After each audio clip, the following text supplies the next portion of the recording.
Health का tasty metre में सीखेंगे अलसी और खोए की पिन्नी।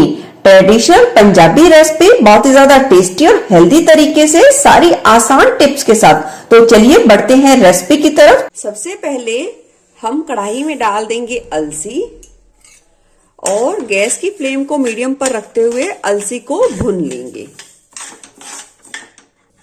अलसी में ओमेगा 3 एसिड होता है जो हमारी हड्डियों की मजबूती के लिए बहुत ज्यादा जरूरी होता है। हमारी इम्यूनिटी को अलसी स्ट्रॉन्ग करती है, डायबिटीज में बहुत ज्यादा राहत देती है और वजन भी कम करती है।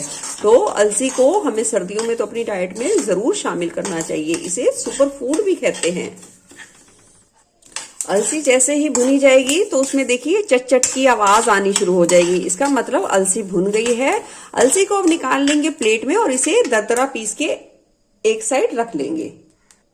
अब कढ़ाई में डालेंगे 1 चम्मच के करीब घी, गरम करेंगे। घी जैसे ही हल्का गरम होगा उसमें डाल देंगे ये ड्राई फ्रूट। गैस की मीडियम फ्लेम पे इन काजू और बादाम को भी भून लेंगे।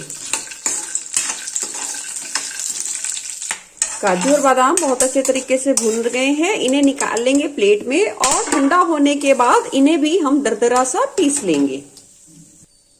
अब उसी बचे हुए घी में हम डाल देंगे खोया। गैस की फ्लेम लो पर करेंगे और खोए को भी अच्छे तरीके से भुनेंगे।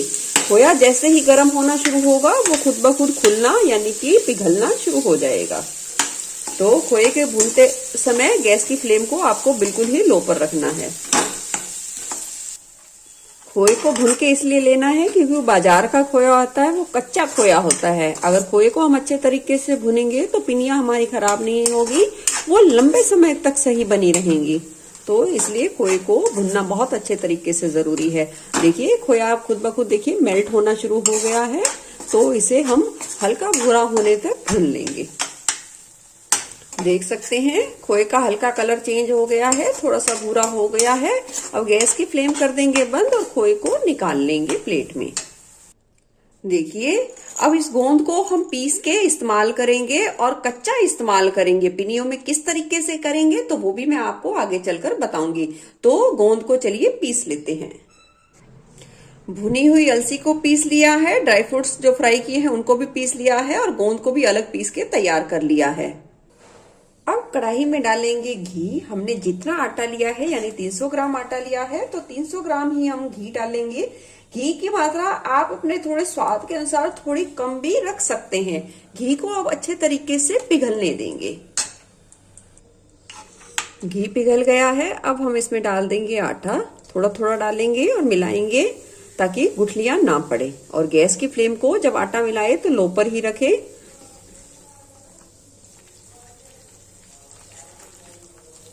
मिला देंगे अच्छे तरीके से और साथ ही मिला देंगे बेसन। आप चाहें तो आटे और बेसन का सेम क्वांटिटी भी रख सकते हैं। अच्छे तरीके से मिला देंगे। ध्यान रखें कोई भी गुठली नहीं होनी चाहिए।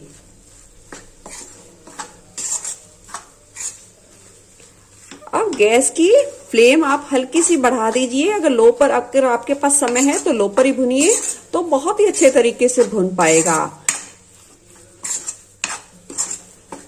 अब आटे में को अच्छा लाल होने तक और खुशबू आने तक लगातार चलाते हुए भून लेंगे। आप इस स्टेज पर घी का इस्तेमाल और करना चाहते हैं तो कर सकते हैं।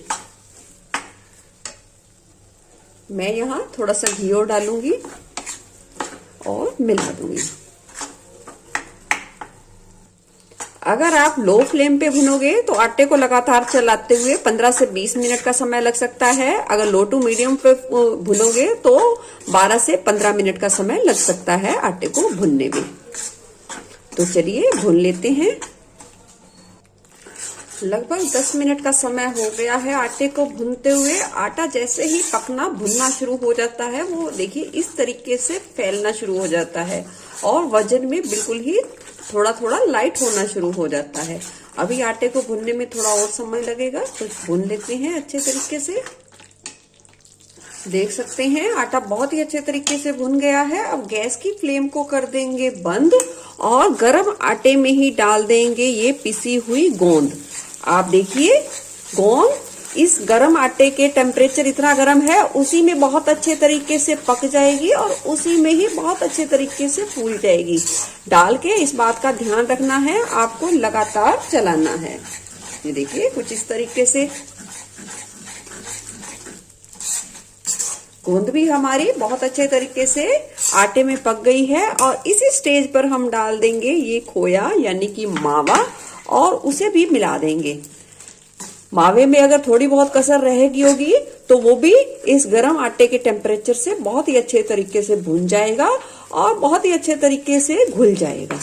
तो चला देंगे और जो पिन्नी बनेगी वो बहुत ही बढ़िया खस्ता मुंह में घुल जाने वाली बिल्कुल ही दानेदार बनेगी। याद रखिए दोनों चीजें डालते समय गैस की फ्लेम को आपको बंद रखना है। ये देखिए खोया भी बहुत अच्छे तरीके से फूल गया है और गोंद भी फूल गई है आटे में। और इस स्टेज पर आपको कम से कम 1 से 2 मिनट के लिए लगातार चलाना है।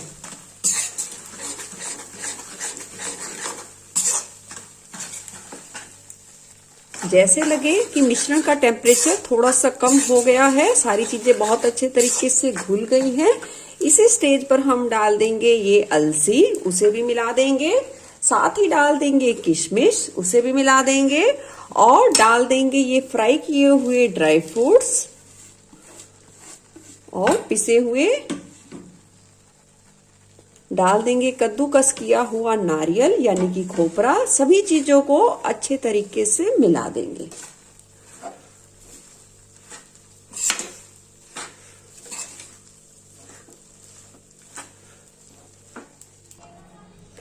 सभी चीजों को बहुत ही अच्छे तरीके से मिला देना है। अब इस मिश्रण को थोड़ा ठंडा होने के लिए छोड़ देंगे, क्योंकि अभी अगर हम मीठा डालेंगे तो बिल्कुल पानी छोड़ जाएगा और वो बिल्कुल ही लिक्विडी हो जाएगा। तो इसलिए अभी हम इसे थोड़ा ठंडा रहने के लिए छोड़ देंगे। पिन्नी का मिश्रण हल्का गर्म है, बहुत अच्छे तरीके से लगभग हमने ठंडा कर लिया है। अब डाल देंगे स्वाद के अनुसार देसी खांड और इसे अच्छे तरीके से मिलाएंगे। इसे अच्छे तरीके से मिलाना है, हाथों का यूज करके आप उसे अच्छे तरीके से मिला लीजिए। इससे क्या होगा, सारे फ्लेवर बहुत ही अच्छे तरीके से उभर कर आएंगे और मीठा बहुत ही अच्छे तरीके से इस मिश्रण में मिल जाएगा। जितना आटा लिया है उतना ही मैंने देसी खांड ली है। आप मीठे की मात्रा अपने स्वाद के अनुसार थोड़ी कम ज्यादा भी कर सकते हैं। खांड को भी हमने अच्छे तरीके से मिला लिया है। अब थोड़ा थोड़ा सा पोर्शन लेते जाएंगे और इस तरीके से प्रेशर देते हुए लड्डू बनाएंगे। ये देखिए कुछ इस तरीके से, साइज आप अपने हिसाब से छोटा बड़ा रख सकते हैं। ये देखिए इसी तरीके से सारे लड्डू बनाकर तैयार करेंगे। आप ये लड्डू सुबह या शाम जिस समय भी आपने खाना हो दूध के साथ लीजिए। आपको मैं बता ही नहीं सकती कितना बढ़िया रिजल्ट मिलेगा, कितनी बढ़िया आपको एनर्जी फील होगी अपनी बॉडी में और बिल्कुल ही ऐसे लगोगे जैसे बिल्कुल ही ताकतवर, पूरे चुस्ती से भरे हुए, एनर्जी से भरे हुए। तो आप इस रेसिपी को जरूर से जरूर ट्राई करना। बहुत ही ज्यादा टेस्टी बने हैं, बहुत ही ज्यादा हेल्दी बने हैं। अलसी और खोए की पिनियां बनाकर तैयार कर ली हैं। देखिए एक तोड़ के दिखाती हूँ, बहुत ही ज्यादा खस्ता, बिल्कुल दरदरी और मुंह में घुल जाने वाली बनी है। और आप इस रेसिपी को जरूर ट्राई करना, आपको बहुत ज्यादा पसंद आने वाली है और अपना अनुभव मेरे साथ जरूर शेयर करना। फिर मिलूंगी ऐसे बढ़िया रेसिपी के साथ। Eat healthy and stay healthy. धन्यवाद।